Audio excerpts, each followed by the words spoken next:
It was 9:14 in the morning.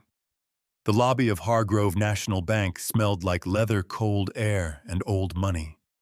Marble floors polished to a mirror shine, brass fixtures catching the morning light. A chandelier overhead that had probably been cleaned that same morning by someone who would never be allowed to open an account here. And in the middle of all of it stood a woman, linen dress, flat sandals, natural hair pulled back soft, one gold ring on her right hand. No briefcase, no entourage, no announcement. Douglas Pratt stepped out from the hallway, took one look, and turned to the security guard loud enough for the entire lobby to hear. "Son, do me a favor. Help this black lady find her way out. The community assistance office is 2 blocks down on Peachtree. This branch isn't really her kind of place." He patted the guard's shoulder, walked away, didn't look back once. Then Ashley glanced up from her screen with a smile thin as paper.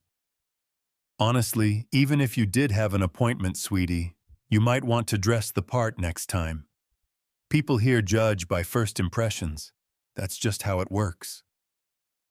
And Brad, coffee in hand, murmured to the colleague beside him, just loud enough to carry, "See, this is why we need a dress code at the door. Save everybody some time." His colleague laughed. Brad kept walking. The woman didn't flinch, didn't raise her voice. She simply walked to the center of the lobby, sat down, crossed her legs, and said quietly, "That's all right. I have time." Nobody knew her name yet. 3 people had just made the most expensive mistake of their careers, and not one of them had the faintest idea. Drop your location and local time in the comments right now. I want to know where in the world you're watching this. Stay with this story. Subscribe if you believe dignity isn't something you earn by dressing a certain way. Because what happens next in that lobby, nobody saw it coming. To understand what happened inside Hargrove National Bank that February morning, you need to understand what Hargrove National Bank was. Not what it claimed to be, what it actually was. Founded in 1961, Hargrove had spent 6 decades building itself into one of the most prestigious private banking institutions in the American Southeast. 23 branches across Georgia, Tennessee, and the Carolinas. Headquarters in Atlanta's Buckhead district, where the streets were wide and clean, and the buildings all seemed to lean slightly away from anyone who didn't belong. The kind of institution that printed its history in embossed gold lettering on the lobby wall and called it a legacy. Assets under management, $4.1 billion. Average client net worth, $2.3 million. Average loan officer tenure, 11 years. Average percentage of black clients served at the Buckhead flagship branch, 6%. That number wasn't in the embossed gold lettering. The woman who walked through those doors at 9:14 that morning knew every single one of those figures. She had studied them the way a surgeon studies an X-ray, not with emotion, but with precision. She knew the 6% number. She knew why it was 6%. And she knew something else that nobody in that building knew yet. She owned it. Her name was Celeste Monroe, 44 years old, founder and CEO of Monroe Capital Group, a private equity and asset management firm headquartered in Midtown Atlanta, with a portfolio spanning real estate, financial services, and infrastructure development across 11 states. Net worth as of the previous quarter's valuation, $2.1 billion. 11 days earlier, Monroe Capital Group had finalized the leveraged buyout of Hargrove National Bank's parent holding company in a deal worth $2.3 billion. The transaction had been structured quietly, no press release, no champagne, no photographs. Celeste had insisted on that. Her attorneys had insisted on the confidentiality clauses. And the outgoing board Eager to close and move on, hadn't asked too many questions about why the new owner preferred silence. They would come to regret that preference. But before any of that, before the lawyers and the acquisition documents and the 11 days of quiet preparation, there was a story that started not in a boardroom, but in a kitchen. A small kitchen in Decatur, Georgia, where a woman named Ruth Monroe used to make biscuits on Sunday mornings and tell her granddaughter about the bank. Not warmly, not with nostalgia, Ruth Monroe had walked into the Buckhead branch of Hargrove National Bank in the spring of 1974 with a completed loan application, a business plan written in her careful, deliberate handwriting, and $400 in her savings account. She was trying to open a alterations and tailoring shop. She had 3 clients already lined up. She had a location picked out on Auburn Avenue. She needed $4,000 to cover the first 3 months of rent and a used Singer industrial sewing machine. The loan officer reviewed her application for less than 6 minutes. Then he stamped it, denied, and slid it back across the desk without making eye contact. The reason given on the form, insufficient collateral. The reason written in a handwritten note on the internal copy, a note Ruth Monroe never saw. A note that sat in a filing cabinet in the basement of that building for 50 years. Applicant presents well, denied, does not fit preferred profile. Ruth Monroe went home, folded her business plan, put it in a drawer, and never took it out again. She cleaned houses for the next 22 years. She was good at it. She never complained. But she never forgot the bank on Peachtree either, and neither did the little girl she used to bring biscuits to on Sunday mornings. Celeste Monroe had not chosen Hargrove National Bank randomly from a portfolio spreadsheet. She had chosen it the way you choose something you have been thinking about for a very long time. She arrived that February morning the way she had decided to arrive alone, unannounced, dressed in a $34 linen dress from Target and $18 flat sandals. 1 gold ring on her right hand, custom engraved with the Monroe Capital logo, a detail so small that nobody in the lobby noticed it. She had left her phone on silent. She had left her driver in the car. She had left her title, her net worth, and her name recognition at the door. She wanted to see this place as it really was. What she saw in the first 4 minutes told her everything she had already suspected. After Douglas Pratt's performance, after Ashley's smile, after Brad's comment that floated across the lobby like something thrown from a moving car, Celeste sat in the center of the lobby and watched. She watched how the tellers greeted the white couple who came in 3 minutes after her warm smiles, immediate eye contact, and offer of water. She watched how the security guard who had been pointed in her direction now stood 6 feet away, not quite watching her, but not quite. Not watching her either. She watched how Ashley picked up the phone, cupped her hand over the receiver, and glanced toward the hallway where Douglas had disappeared. She watched all of it, and she wrote none of it down. She didn't need to.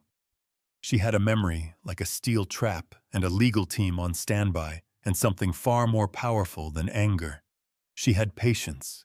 She had been waiting 20 years for this morning. She could wait a little longer. She crossed her legs, opened her phone, and pulled up the branch's internal performance data, accessible to her now through the owner's portal. Her attorneys had set up 11 days ago. She scrolled through loan approval rates, client demographic breakdowns, employee complaint logs.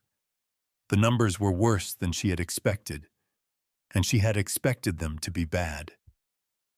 She closed the portal, set the phone face down on her knee, and looked up at the chandelier. Somewhere in the basement of this building, in a filing cabinet nobody had opened in decades, was a piece of paper with her grandmother's name on it. She was going to find it. But first, she was going to watch. She came back the next day, and the day after that, and the day after that. 5 days total. Different clothes, each time a blazer and slacks, a simple wrap dress, once a tracksuit that made Ashley visibly tighten her jaw. Always understated, always ignored, always watching. On the second day, she borrowed a visitor badge from a facilities contractor named Earl, who was kind enough to look the other way in exchange for a genuine conversation and a $20 bill for his coffee fund. With Earl's badge, she could move through the internal corridors, sit in on open-door meetings, linger near the conference rooms where the glass walls made privacy an illusion for anyone patient enough to read lips. What she saw over those 5 days built a picture so clear and so consistent that it stopped feeling like observation and started feeling like documentation. The pattern was not subtle. It was not hidden. It was simply never questioned because the people who could question it were the same people who benefited from it. Black applicants waited longer at the counter. Not by minutes, by fractions that added up. An average of 11 minutes longer for initial acknowledgement, according to the timestamps Celeste cross-referenced with the branch's own entry logs. They were steered toward the standard loan products, higher rates, shorter terms, less flexibility, while white applicants with comparable profiles were walked to the private consultation offices where the rates were negotiated and the terms were built around the client's actual needs. She watched it happen 3 times in one afternoon. But it was on the third day that she saw the moment that would later be projected on a screen in front of 300 people in a grand ballroom. Marcus and Tanya Green arrived at the Buckhead branch at 10:40 on a Tuesday morning. They were in their mid-30s, dressed carefully, the kind of careful that communicates effort and respect. Marcus wore a pressed button-down. Tanya had a folder tucked under her arm with tabs color-coded in 3 colors. They had clearly prepared. They had clearly been preparing for a while. They waited 2 hours and 7 minutes before their name was called. The loan officer assigned to them was Brad, the same Brad who had made the dress code comment 3 days earlier. He was 26 years old, 8 months into the job, and carried himself with the particular confidence of someone who had never been told no in any room that mattered. Brad reviewed the Green file for 4 minutes. Celeste timed it on her phone from across the waiting area. The Greens had a combined credit score of 748, household income of $112,000 per year. 18% down payment saved. No outstanding collections, no delinquencies. By every standard metric, the file was not just acceptable, it was strong. Brad closed the folder, leaned back in his chair, and said, "I'm going to be honest with you, the neighborhood you're looking at, the comps, just don't really support the ask right now. You might want to look somewhere more within your range." Tanya Green's jaw tightened. She opened her color-coded folder and began pointing to the comparable sales data she had printed herself. Brad listened with the expression of a man waiting for a pause so he could speak again. Marcus put his hand over Tanya's. They walked out 40 minutes later with nothing. Tanya held the folder against her chest like something she was trying to protect. Marcus held the door for her without saying a word. Celeste watched them go and felt something move through her chest that was not quite anger and not quite grief, and was perhaps the specific feeling of recognizing a wound you have seen before. 2 hours and 19 minutes after the Greens left, a couple named the Fitzgeralds arrived.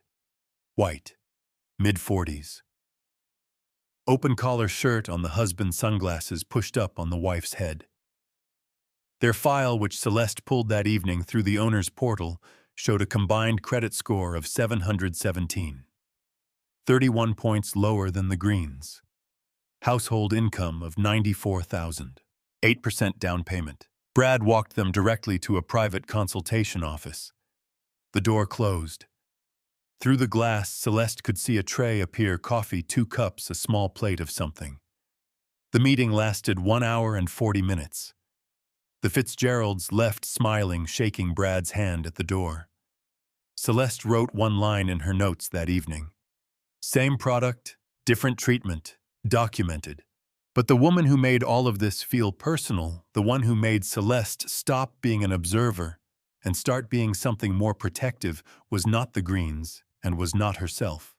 It was Diane Okafor. Diane was 38, 9 years at Hargrove, the only black loan officer at the Buckhead branch. She moved through the office with the quiet precision of someone who had learned to take up exactly the right amount of space, enough to do her job brilliantly, not enough to make the people around her uncomfortable. She wore her hair natural on Tuesdays and Thursdays. She kept a small succulent on her desk that had somehow survived 9 years of fluorescent lighting. Her client satisfaction scores were the highest in the branch 3 years running. She had been passed over for senior loan officer twice. Both times the position went to someone she had trained.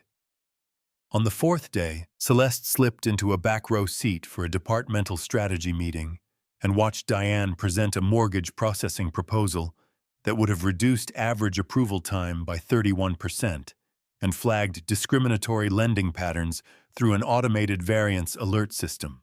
It was one of the most elegant internal policy documents Celeste had seen in 20 years of evaluating financial institutions.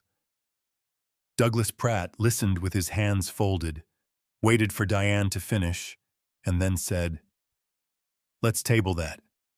Probably too complex to implement right now. We'll circle back." They did not circle back. The meeting moved on. Diane gathered her papers, nodded once, and sat down. That evening, Celeste opened her private notes and typed 4 words. Diane Okafor, Priority 1. Douglas Pratt had worked at Hargrove National Bank for 31 years. He had started as a junior teller at the Marietta branch in 1993, worked his way up through loan origination and compliance, and arrived at the Buckhead flagship as branch manager in 2011. In those 13 years, he had survived 4 ownership changes, 2 federal audits, 1 near merger, and a harassment complaint that had been quietly settled and quietly buried before it reached anything resembling a public record. He was not a stupid man. That was the important thing to understand about Douglas Pratt. Stupid men are dangerous in obvious ways. Douglas was dangerous in the way of someone who had spent 3 decades learning exactly how much he could get away with and exactly how to make it look like something else. So when the woman in the linen dress kept coming back day 2, day 3, day 4, Douglas noticed. And when Douglas noticed something, he didn't react. He calculated. On the morning of this 4th day, he called Clint Morse into his office and closed the door. Clint was the branch's IT director, a thin, nervous man in his mid-40s who had the permanent expression of someone who had just received bad news and was waiting to find out how bad. He was loyal to Douglas, the way small animals are loyal to larger ones, not from affection, but from an understanding of the food chain. "That woman who keeps showing up in the lobby," Douglas said without preamble. "I want to know who she is. Run a full access scan. Badge logs, system logins, anything tied to a visitor or temporary credential in the last 5 days." Clint came back 2 hours later with a printout and a look on his face that Douglas had never seen before. Something between fear and the specific discomfort of being the person who has to deliver information nobody wants to hear. The woman had been accessing internal systems, not browsing, accessing. Archived acquisition documents. Board meeting minutes going back 4 years, HR complaint logs, loan approval data broken down by applicant demographics. She had done it through a ghost administrator account tied to elevated ownership level permissions. Douglas stared at the printout for a long time. Is she still in the system? Not under any active session. But the access trail it's clean, sir. Whoever set this up knew what they were doing. Douglas set the printout face down on his desk, looked out the window at Peachtree Street below, thought for a moment about the acquisition that had closed 11 days ago, the quiet one, the one the outgoing board had pushed through without fanfare, the one where the buyer had insisted on confidentiality clauses that at the time Douglas had found merely unusual. He picked up his phone and called Stuart Langley. Stuart was the regional VP, 53 years old, silver-templed, the kind of man who had a framed photo with a sitting senator in his office and referred to it casually in conversations where it had no relevance. He had been at Hargrove for 19 years and had survived every transition by being useful to whoever was in charge and invisible to whoever might threaten him. He was, in the terminology of people who studied such things, a political animal. He answered on the second ring. "We have a problem," Douglas said. The meeting between Douglas and Stewart happened that afternoon in a conference room with the blinds drawn. No assistants. No notes taken on anything connected to the network. Stewart arrived with a legal pad and a pen, and the expression of a man who had handled problems before and expected to handle this one the same way. Douglas laid out everything: the woman, the access logs, the elevated permissions, the ghost account. Stewart listened without interrupting. When Douglas finished, Stewart was quiet for a moment, tapping his pen against the legal pad in a slow, deliberate rhythm. "Who authorized the ownership-level credentials?" he asked finally. "Has to be the acquisition team, whoever the buyer is. And we don't have a name. Not a public one. The confidentiality clause. I know what the clause says." Stewart's pen stopped tapping. "Okay, here's what we do. We slow everything down. Any initiative that comes from above budget reviews, staffing changes, policy updates, it gets delayed. Compliance review required. Documentation pending. We make it look procedural." And the woman, Stewart's expression didn't change. "We find the weak point, and we pull it. That loan officer Okafor. She's been a problem for years. Filed variance requests, pushed back on standard products, made compliance nervous. One more complaint and she's done. We put her name on whatever this woman has been doing and we make it stick." Douglas nodded slowly. "And the woman herself, I want her flagged as a security concern. Unauthorized access to restricted areas. Have Clint document it." "Done," Douglas said. Stewart stood, straightened his jacket, and paused at the door. "Douglas, whatever this is, whoever she is, she doesn't belong here. That hasn't changed." He left. Douglas sat alone in the conference room for a long time after that, looking at the legal pad Stewart had taken with him, the one with nothing written on it. Outside the glass wall of the conference room, Diane Okafor walked past, carrying a stack of client files, head down, focused on something in her hand. She didn't glance up. She had no reason to. Her name was already written on a whiteboard that she would never see. And downstairs, in the lobby, the chair where Celeste Monroe had sat that morning was empty, but somehow it still felt occupied, like the absence of a person who had decided to become something more than a visitor. Like the stillness before something changes, Diane Okafor had a routine.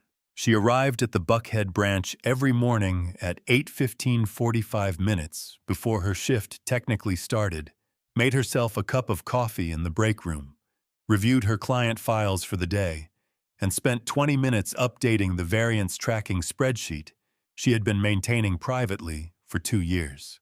The spreadsheet documented every loan application she had flagged for discriminatory processing, every request she had submitted for supervisory review, every case where she believed a client had been steered toward an inferior product based on something that had nothing to do with their financial profile. 14 variance requests in 2 years. One approved, and that one, as she had told the woman in the lobby, had been a mistake, a clerical error that went through before anyone noticed. She had kept the spreadsheet because she believed in the way that people believe in things that have not yet been proven, but feel structurally true, that someday someone would want to see it. On Monday morning, 5 days after Celeste Monroe had first sat in the lobby chair, Diane arrived at 8:15, made her coffee, and opened her laptop. The mortgage approval portal returned an error message. Access restricted. Contact IT. She assumed it was a system update. These things happened. She sent Clint Morse a quick email and moved on to her client files. At 9:30, her name was not on the call sheet for the weekly loan review, A meeting she had attended every Monday for 9 years, without exception. She checked the calendar invite. She had been removed. No explanation, no notification. At 10:15, a junior HR representative named Kelsey appeared at her desk with the expression of someone who had drawn the shortest straw in a room full of short straws. "Diane, I need to ask you to come with me for a quick compliance conversation." The HR room was small and smelled like printer toner. Kelsey sat across from her with a folder she kept touching but not opening. "We've received a concern," Kelsey said carefully, "from senior management. There are allegations that confidential client data and internal forecasting documents may have been shared with an unauthorized individual who has been observed on the premises multiple times over the past week." Diane felt the room tilt slightly, the way rooms do when the floor turns out to be less solid than you thought. "I haven't shared anything with anyone," she said. "I understand, but we're required to conduct a review. Email communications, internal messages, desk access logs, portal activity. You're auditing me." Kelsey touched the folder again. "It's a standard compliance process. Who filed the concern?" A pause. "I'm not able to share that at this stage." She didn't need to. Diane already knew. She had known since the moment she saw her name missing from the meeting calendar. She had known since the moment the portal locked her out. She had known in the way that people who have spent 9 years watching how a place operates come to know things before they are told from the moment she had spoken to the woman in the lobby 4 days ago. She found Celeste in the parking garage at 11:40, walking toward a silver sedan that had no markings and no vanity plates, and said nothing about who the driver was. "Hey." Celeste turned. She was wearing the blazer and slacks today. Her expression was calm in a way that Diane found at that particular moment almost unbearable. "I don't know your last name," Diane said. Her voice was controlled, but there was something underneath it, tight and fraying. "I don't know what you're doing here. I don't know who you work for or what any of this is, but whatever it is, I am the one paying for it. They pulled my portal access this morning. They took me off the meeting calendar. HR just sat me down in a room and told me I'm under investigation for leaking confidential data." "You didn't leak anything," Celeste said. "I know that. You know that. But this place doesn't operate on what actually happened. It operates on what can be made to look like it happened. And right now, what looks like it happened is that I, the only black loan officer in this branch, shared internal documents with a stranger who keeps showing up in the lobby." Celeste held her gaze. "Give me 72 hours. Diane laughed, a short, sharp sound with no humor in it. 72 hours. I've given this bank 9 years, 9 years of variance requests that went nowhere. 9 years of watching clients who look like me get handed products designed to fail them. 9 years of being told to circle back and table it, and we'll revisit that later." She stopped, took a breath. 72 hours is what you're offering me. I know what that sounds like," Celeste said quietly. "I know what 9 years means. I know what it costs to walk into a place every day and do the work correctly when the system around you is designed to make that irrelevant." She paused. 72 hours, and then everything changes. I promise you that." Diane looked at her for a long moment, studied her face the way you study a contract before signing, looking not for what it says, but for what it means. "You're not a consultant," Diane said. "No. You're not an auditor." "No. Then who are you?" Celeste reached into her jacket pocket and took out a business card. Plain white. Monroe Capital Group. No title. Just a name and a number. She held it out and Diane took it without looking at it. 72 hours, Celeste said again. Then she turned and walked toward the sedan. Diane stood in the parking garage holding the card and feeling the particular loneliness of someone who has just placed a bet they cannot afford to lose. That evening, in her Midtown hotel suite, Celeste made one phone call. "Marcus," she said when her attorney picked up. "Execute Phase 2 tonight." The story ran on Tuesday morning.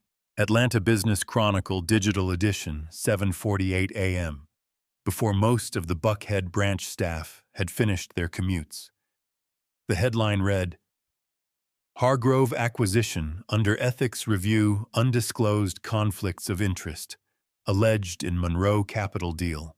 The accompanying photograph showed Celeste Monroe standing outside the Buckhead branch in her linen dress and flat sandals taken from across the street, at an angle that made her look like someone who had been caught somewhere she shouldn't be. The caption read, "Monroe's repeated unannounced appearances at Hargrove's flagship branch raise questions about the nature of the acquisition." The article was 460 words long. It cited two anonymous sources described as senior Hargrove executives. It contained no specific allegations, only implications carefully worded, the kind that cannot be fact-checked, because they are technically not claims. It suggested that the acquisition may have involved undisclosed relationships between Monroe Capital and certain Hargrove employees. It used the word allegedly 4 times, and the phrase questions have been raised 7 times. It was not journalism.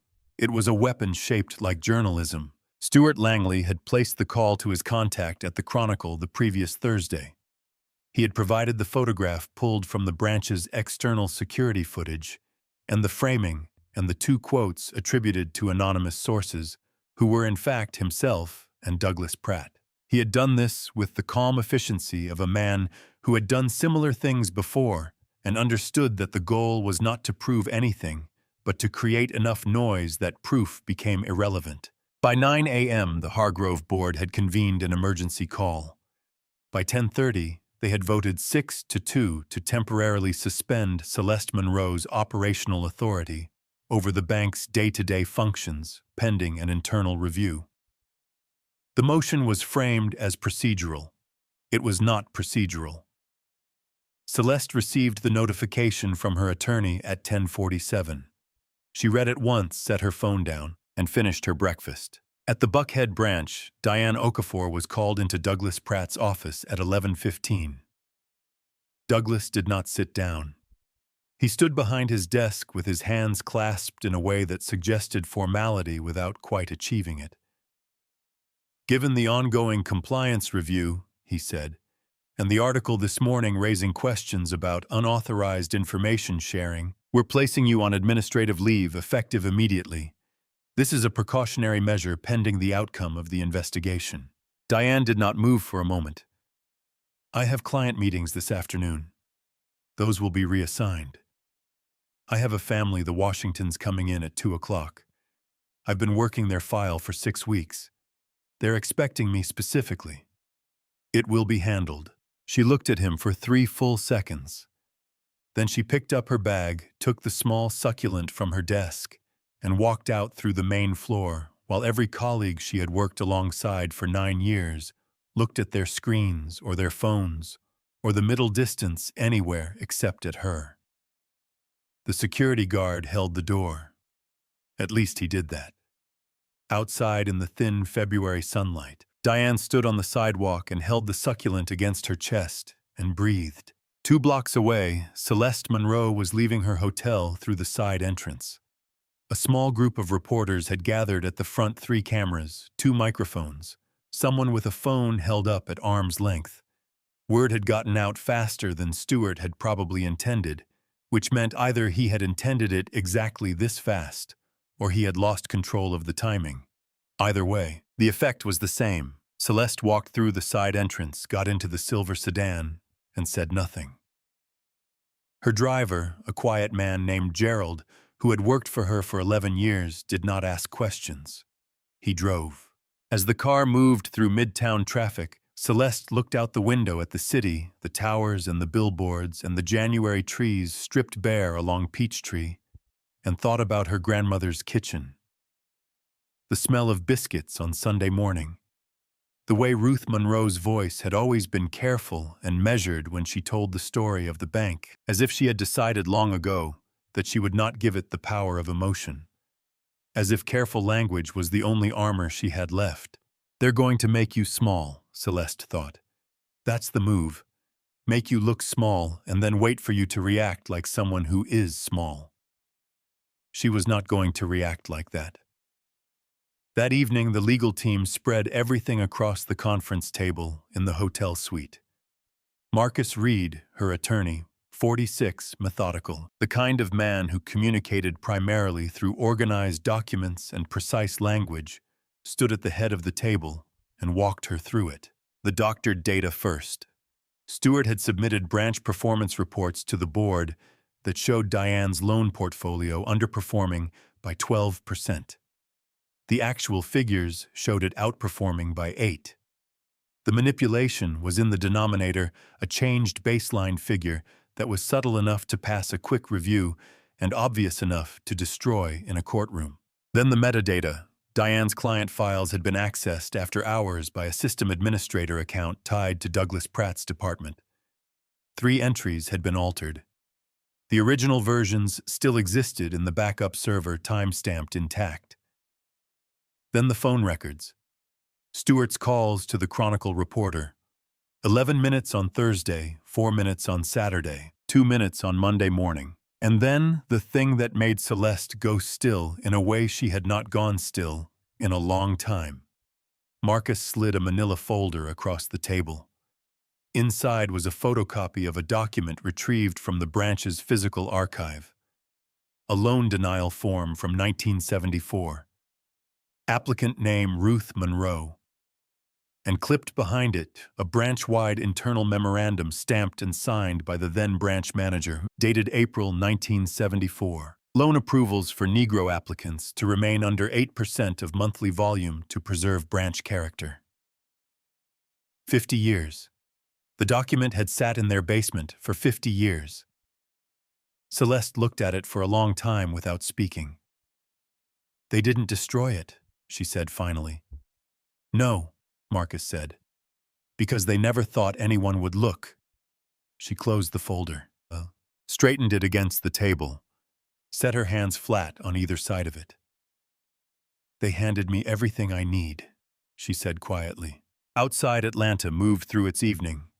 The lights came on across the skyline one by one, steady and indifferent the way cities are indifferent to the specific weight of what is about to happen inside them. For 14 days, Celeste Monroe said nothing. No statement to the press, no response to the Chronicle article, no communication to the Hargrove board, no social media, no interviews. Her publicist, a woman named Renata who had navigated crises for 3 Fortune 500 executives and 1 sitting governor, called twice a day for the first week and once a day for the second, each time receiving the same answer from Gerald, who answered Celeste's calls when she was working. "Ms. Monroe is unavailable. She'll be in touch." In a world that interpreted silence as weakness, 14 days of it felt like an eternity. And Stuart Langley, who understood the media cycle the way a sailor understands weather, used every hour of it. He gave 2 interviews. In the first, a sit-down with a local business news anchor, he spoke about institutional stability, the importance of protecting client trust, and the board's responsibility to act when concerns were raised. He did not name Celeste directly. He didn't need to. In the second, a brief statement outside the Buckhead branch that was clearly staged for the cameras. The right light, the right angle, Douglas standing slightly behind him in silent endorsement. He used the phrase measured and principled response 4 times in 3 minutes. He was good at this. That was the honest truth. He was very good at it. Inside the bank, the cleanup had begun. Brad was given a commendation for client service. The Green family's application file disappeared from the active database and was reclassified as withdrawn by applicant. The 14 variance requests Diane had submitted over 9 years were consolidated into a single HR folder marked "Resolved, no further action required." Douglas walked the floor each morning with his hands in his pockets, and the specific confidence of a man who believes the storm has passed. It had not passed. It had not even arrived. On the 9th day of Celeste's silence, Diane Okafor came home from a grocery run to find a sealed manila envelope on her doorstep. No return address. Her name written in neat block letters on the front. Inside were printouts. 47 pages. The metadata analysis showing her files had been altered after her login. The performance data comparison, the real figures versus the doctored ones, Stewart had submitted to the board. The system administrator access logs showing exactly when Douglas's department had entered her client records and what they had changed. Every page was annotated in small, precise handwriting, each notation explaining in plain language what the technical data meant and why it mattered. At the bottom of the stack, on a plain white sheet of paper, were 5 words in the same neat handwriting. You were never the problem. CM Diane sat on her front steps for a long time holding that piece of paper. Then she called the number on the business card. They met the next morning at a coffee shop on Candler Park, a small place in Decatur, with mismatched furniture and windows that fogged up in the cold, and a menu written on a chalkboard in someone's imperfect handwriting. It was the kind of place that had nothing to do with marble floors or brass fixtures or chandeliers. Celeste was already there when Diane arrived, sitting at a corner table with a cup of black coffee and a laptop open in front of her. She was wearing dark jeans and a plain crewneck sweater. The gold ring was on her hand. She looked, Diane thought, remarkably unbothered for a person who had been suspended from operating authority over a $2.3 billion acquisition. You look like you slept, Diane said, sitting down. I did, Celeste said. Did you? Not really. Celeste turned the laptop toward her. On the screen was what looked like a dashboard, organized, color-coded, dense with data and documents. At the center of it was a timeline connecting every piece of evidence to a name and a date and an action. It was, Diane realized after a moment, not just evidence. It was a case. Complete, structured, and ready. How long have you been building this? Diane asked. Since before I bought the bank, Celeste said. The acquisition gave me legal access to the internal systems, but the research started 2 years ago. Diane looked at her. Why didn't you just announce yourself, walk in as the owner on day 1, clean house immediately? Because the moment I walk in wearing a title, everyone performs, Celeste said. Douglas performs courtesy, Stewart performs cooperation, Brad performs professionalism. I needed to see what they do when they think no one who matters is watching. And I needed documentation that could not be dismissed as the owner's subjective impression. And what did you see? Everything I already knew, and everything I needed to prove. Diane was quiet for a moment. Outside, a couple walked past the foggy window, bundled up, walking fast, carrying coffee cups. The ordinary morning of people who were not inside this particular story. There's something else, Celeste said. She closed the dashboard and opened a scanned document. My grandmother applied for a loan at the Buckhead branch in 1974. Her name was Ruth Monroe. She needed $4,000 to open a tailoring shop. She had the clients, the location, the plan. They denied her in 6 minutes. She slid the laptop across the table. Diane looked at the scanned denial form, then at the internal memorandum behind it. She read it once, then read it again. They kept this, Diane said, in their own basement, for 50 years. Because they never thought it would matter, Celeste said. Because they never thought anyone like her or like me would end up in a position to find it. Diane pushed the laptop back slowly. The fog on the window had started to clear. So what happens now? She asked. Celeste closed the laptop, picked up her coffee. The Hargrove Annual Stakeholders Summit is in 6 days. 300 attendees, board members, investors, community leaders, press. Stewart is scheduled to give the keynote address about institutional integrity and community commitment. She set the cup down. I'm going to let him start it, she said. And then I'm going to finish it. Diane looked at her for a long moment. And then for the first time since the parking garage, she felt something loosen in her chest. Not relief, exactly.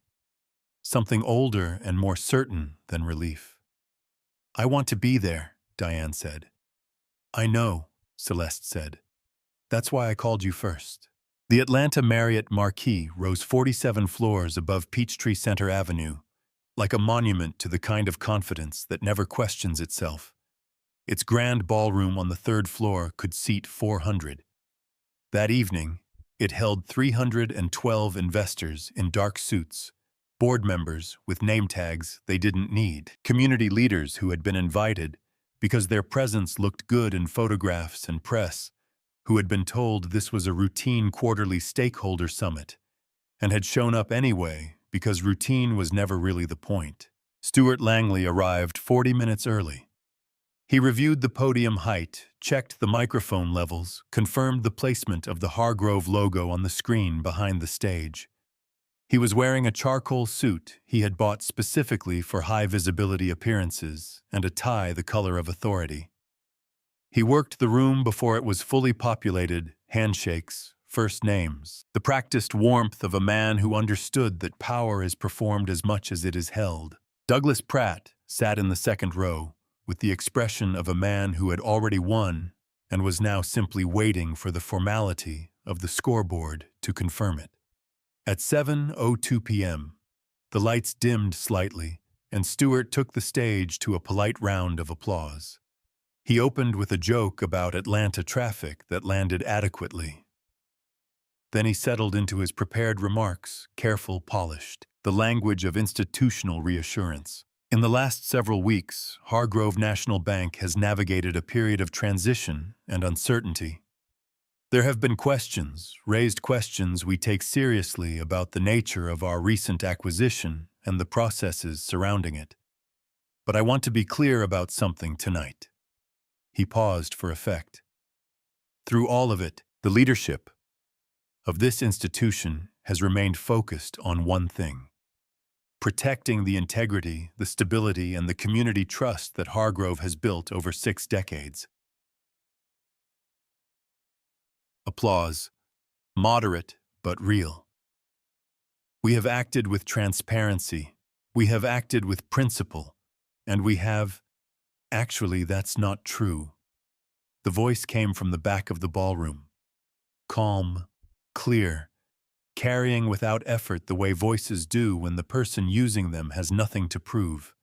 Every head in the room turned. Celeste Monroe walked down the center aisle in a deep burgundy blazer and tailored black trousers. Her natural hair was out full and uncompromised. The gold ring caught the light as she moved. Beside her, one step back and to the right, was Diane Okafor carrying a remote clicker and a burgundy folder, the same shade as Celeste's blazer.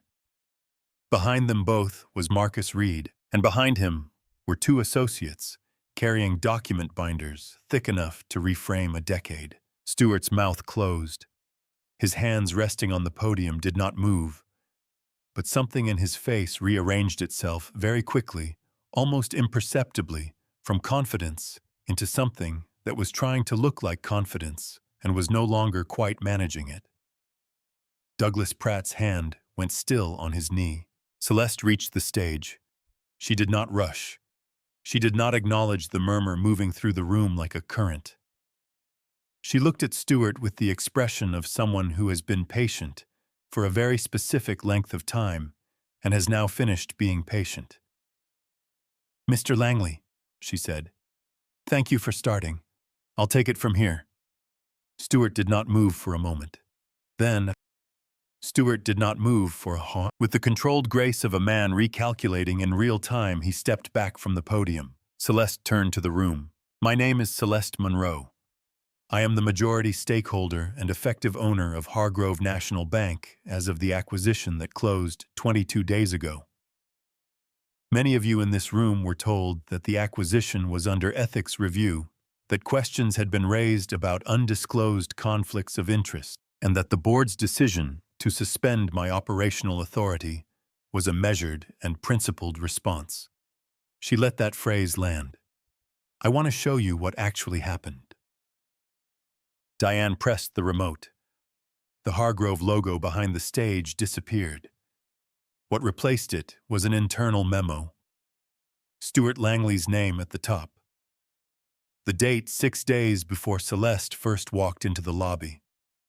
The content, a detailed strategy for slowing operational transitions, redirecting performance reports, and in Stuart's own phrasing, neutralizing the acquisition before it gains traction.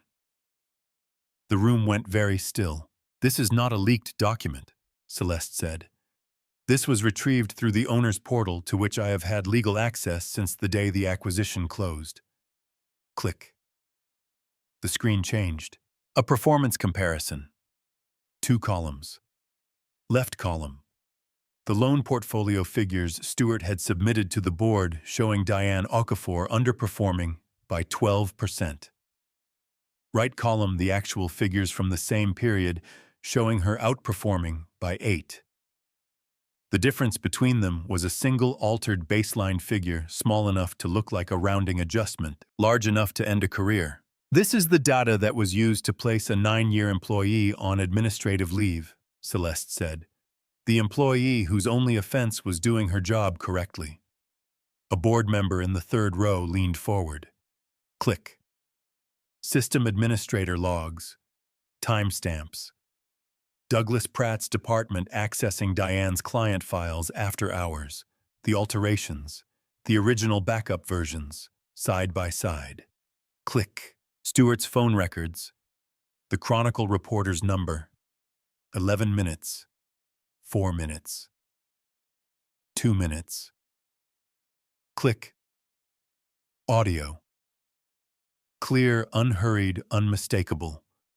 Stuart's voice recorded during a private call that had been made from a Hargrove internal line, a line that as owner Celeste had legal access to monitor. Let her show up in her little dress. We document everything. We feed the press the right angle, and by the time anyone looks closely enough to ask real questions, she's already radioactive. Nobody in the ballroom moved. Nobody spoke. The only sound was the faint mechanical hum of the projector. Celeste let the silence hold for 5 full seconds. Then she reached into the burgundy folder and removed a single sheet of paper. She held it up without drama, the way you hold up something that has been waiting a long time to be seen. This is an internal memorandum from the Buckhead branch of Hargrove National Bank, dated April 1974, signed by the then branch manager, stamped with the institution's official seal.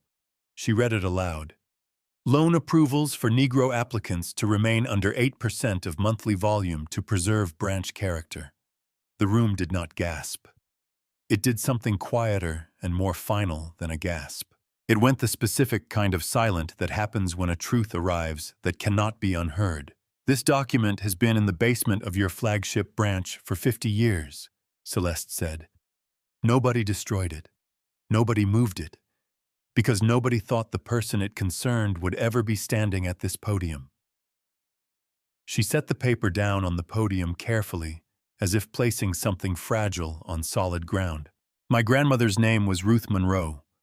In the spring of 1974, she walked into the Buckhead branch with a completed loan application, a business plan, and $4,000 in savings.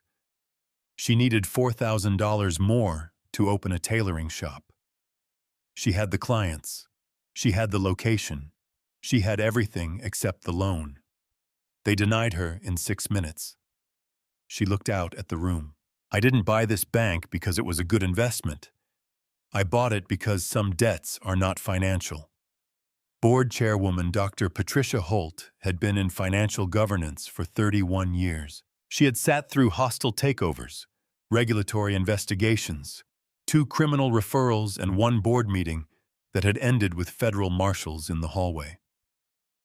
She was 71 years old, wore reading glasses on a chain around her neck, and had the particular composure of someone who had long ago decided that the most powerful thing she could do in any room was remain completely still until she was certain of what needed to be done. She had been still throughout Celeste's presentation. She had not leaned forward or backward. She had not whispered to the board member beside her. She had watched the screen and listened to the audio and read the documents that Marcus Reed's associates were placing one by one in front of every board member in the room, with the quiet efficiency of people who had been preparing for exactly this moment. When Celeste finished speaking, Dr. Holt removed her reading glasses from the chain, put them on, and looked at the final document on the table in front of her. The 1974 memorandum photocopied, the ink faded to gray, but the words perfectly legible. She read it once. Then she stood up. The room, which had been very quiet, became the specific quality of silence that exists only when everyone present understands that something irrevocable is about to happen. "Mr. Langley," Dr. Holt said. Her voice was level and clear and carried without effort. "Step away from the podium area, please." Stuart Langley had not moved from his position near the stage since Celeste had taken the microphone. He had stood there for the entire presentation, with the expression of a man trying to calculate whether there was still a version of this that ended in his favor. The audio had ended that calculation. He had known it the moment he heard his own voice fill the ballroom. He stepped back. He did not speak. "Mr. Pratt," Dr. Holt said, "please remain seated." Douglas, who had half risen from his chair in the second row with no clear purpose, sat back down. Dr. Holt addressed the board. "I am calling an emergency governance motion. Given the evidence presented this evening, which I am satisfied is legally obtained and materially relevant, I move for the immediate termination of employment of Stuart Langley, Regional Vice President and Douglas Pratt Branch Manager, Buckhead, effective tonight, pending referral to the appropriate federal regulatory bodies for review of discriminatory lending practices." She looked around the table. "I need a second." 3 hands went up simultaneously.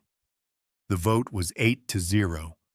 The 2 board members who had voted to suspend Celeste's operational authority 3 weeks earlier voted for termination with the specific speed of people trying to establish distance. Nobody applauded. This was not an applause moment. It was something more serious than that. Security approached Stuart first. He was escorted through the ballroom past the investors and the community leaders and the press, and out through the main doors into the hotel corridor. He walked with his eyes forward and his hands at his sides and said nothing. Whatever calculation he had been running had finally returned a result he could not argue with. Douglas followed 30 seconds later. As he passed the second row, he glanced toward the stage, and for one moment he and Celeste made eye contact across the length of the ballroom. She did not look away. She did not change her expression. She simply looked at him with the calm attention of someone who had been waiting a very long time and was no longer waiting.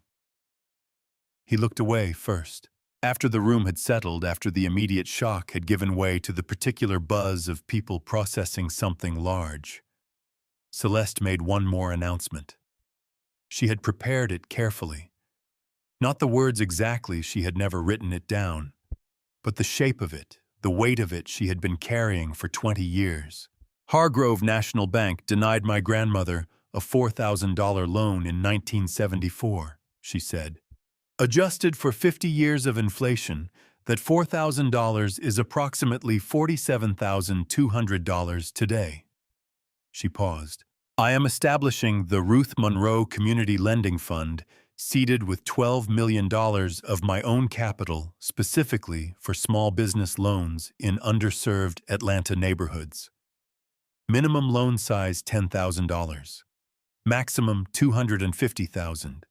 No application fee. No collateral requirement for loans under $50,000. Applications open in 30 days. The room absorbed this. Additionally effective immediately, I am reinstating Diane Okafor to her full position and approving all 14 of her variance requests retroactive to the date of their original submission. Diane, who was standing to the right of the stage, went very still. She had known about the fund Celeste had told her. She had not known about the 14 requests. She had not known about retroactive approval. She stood with her folder against her chest, and her eyes suddenly bright, and said nothing because there was nothing adequate to say. A reporter near the back called out, "Ms. Monroe, why didn't you announce yourself when you first walked in?" Celeste looked toward the voice. "Because the way an institution treats someone it believes has no power tells you everything about that institution," she said. "I walked in as a woman in a $34 dress. What they showed me was exactly what I needed to see." Another voice. "What happens to the employees, Brad Ashley, the others? That will be handled through proper HR review," Celeste said. "I'm not here for punitive theater. I'm here for structural change." After the formal proceedings ended, when the room had broken into the complicated murmur of aftermath, Celeste found Diane near the side exit. Diane was holding the folder against her chest, the way she had held her succulent walking out of the branch 3 weeks ago. Her eyes were dry now, but the brightness hadn't left them. 14, Diane said. 14, Celeste confirmed. All of them. All of them. Retroactive. Diane looked at her for a moment. Then she said very quietly, "My grandmother applied for a mortgage in this city in 1987. They told her the neighborhood wasn't a good investment." "I know," Celeste said. "How? Because it's the same story. It's always been the same story." Celeste put her hand briefly on Diane's arm. "That's why the fund exists, so it stops ending the same way."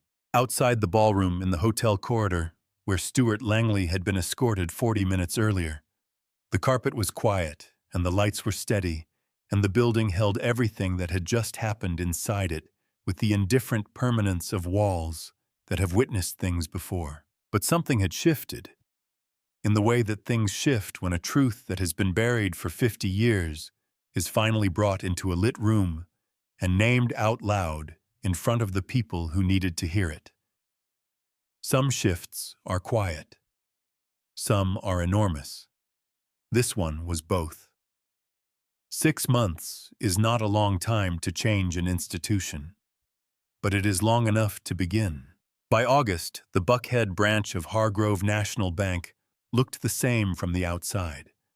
Same glass facade, same brass fixtures catching the morning light. Same address on Peachtree. But the lobby was different in a way that took people a moment to identify the way you notice a room has changed without immediately knowing what was moved. On the wall to the left of the entrance, where a framed print of the Atlanta skyline had hung for as long as anyone could remember, there was now a photograph. Black and white, slightly faded, the kind of photograph that comes from a time when photographs were taken carefully because film cost money. A woman in her early 30s, dressed for a meeting, sitting across a desk from someone whose back was to the camera. She was looking directly at the lens with an expression that was not quite a smile and not quite defiance, but something more durable than either. Below the photograph, a small brass plaque. The good kind of brass, not decorative, not ornate. Just clear. Ruth Monroe, 1974. For everyone who was told the door wasn't theirs to open. The morning the photograph went up, Gerald drove Celeste to the branch before it opened. She stood in the empty lobby and looked at it for a long time without speaking. Then she said to no one in particular, "There you are." Diane Okafor's office was on the 4th floor now. Corner. East-facing windows that caught the morning light in a way that made her succulent, the same one she had carried out of the building in February, grow with a vigor it had never managed under fluorescent lighting. Her title read Vice President of Community Lending. The division she was building had 11 loan officers, 7 of whom were women, 4 of whom were women of color. All of whom had been hired through a new recruitment process that Diane had designed herself and that weighted lived community experience as a qualification alongside technical credentials. The Ruth Monroe Community Lending Fund had received 412 applications in its first 30 days. 187 had been approved. A bakery in Vine City, a landscaping company in Mechanicsville, a woman in Kirkwood who had been running a licensed daycare out of her home for 6 years and needed capital to move into a proper facility. Small amounts, mostly. 30,000 here, 60,000 there. The specific amounts that banks had been declining for decades because the margins were thin and the clients didn't fit the preferred profile. The fund's delinquency rate in its first 6 months, 2.1%. Lower than Hargrove's standard commercial portfolio. Diane had noted this in her quarterly report, with no particular emphasis, as if it had always been obvious. Brad had resigned 2 weeks after the summit, before the HR review concluded. He sent an email to the branch-wide distribution list that began with the words, "I have always believed in treating all clients with equal respect," and contained 4 paragraphs that managed to apologize for nothing while using the word difficult several times. Ashley remained at the reception desk. She had requested a meeting with Celeste in March, and Celeste had agreed to it. The meeting lasted 22 minutes. Ashley had prepared something Celeste could tell from the way she sat, from the faint tremor in her hands, that she was working hard not to show. She said what she had prepared, and then she said some things she hadn't prepared, and the unprepared things were more honest, and more painful, and more real. When she finished, she looked at the desk between them like she was waiting for a verdict. Celeste looked at her for a moment. "I accept your apology," she said. "What you do with that is up to you." It was not warm. It was not cold. It was the precise temperature of someone who had decided that grace was worth offering without requiring anything in return. In September, a young woman named Kezia, 23 years old, 1 year into her position as a new accounts teller, stopped Celeste in the lobby on a Tuesday morning. Celeste was there for a board meeting, dressed in a charcoal blazer and dark trousers, the gold ring on her hand. Kezia had clearly been working up to this for a moment. "Ms. Monroe." Celeste stopped. "My grandmother applied for a loan here in 1987. They turned her down. Told her the neighborhood wasn't a good investment." Kezia paused. "She always said the bank on Peachtree was a place that decided who you were before you opened your mouth. I got this job because I wanted to be here when that changed." Another pause. "I just wanted you to know it matters. What you did. It matters to people you'll never meet." Celeste looked at her for a moment. This young woman with her name tag straight, and her hands folded in front of her, and her grandmother's story in her voice. "Then you make sure this place remembers why it matters," Celeste said. "Every day you're here. That's the work." Keziah nodded. Celeste went upstairs.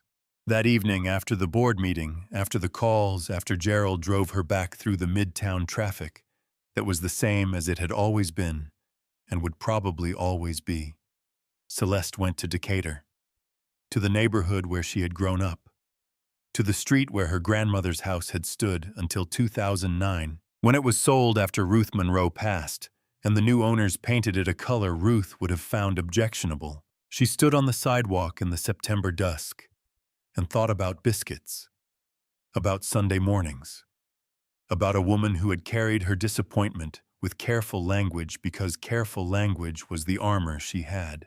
Then she thought about Kezia, about Diane, about Marcus and Tanya Green, who had received a call from the Ruth Monroe Fund in April, and whose loan had closed in June, and whose house in the exact neighborhood Brad had called beyond their range had a sold sign that Celeste had driven past specifically to see. She thought about $4,000, about 47 years of interest, about basements and filing cabinets and documents that survive because no one thought they would ever matter. They mattered. She walked back to the car. Gerald held the door. The evening was warm and the streetlights were coming on. And somewhere in the city, a woman was unlocking the door to a bakery she now owned, and a man was loading a truck for a landscaping job he could now afford. And a child was running through the yard of a house her parents had been told was beyond their range. The door had not always been theirs to open, but it was open now, and it was going to stay that way. They told her grandmother no in 1974. They told her to use the side door in 2024. 50 years apart, same building, same story, until the day it wasn't. Celeste Monroe didn't walk back into that bank for applause. She walked back in because dignity is not something you earn by dressing a certain way or arriving with the right name tag. It is something you carry. And she had been carrying it her whole life. If this story meant something to you, drop a comment. Tell me whose story it reminded you of. Tell me what you would have done differently or what you wouldn't have had the patience to do at all. Subscribe if you want more stories about the people who changed things quietly, the ones who waited for the right room and then walked into it and refused to leave. Those are the stories worth telling, and there are so many more of them.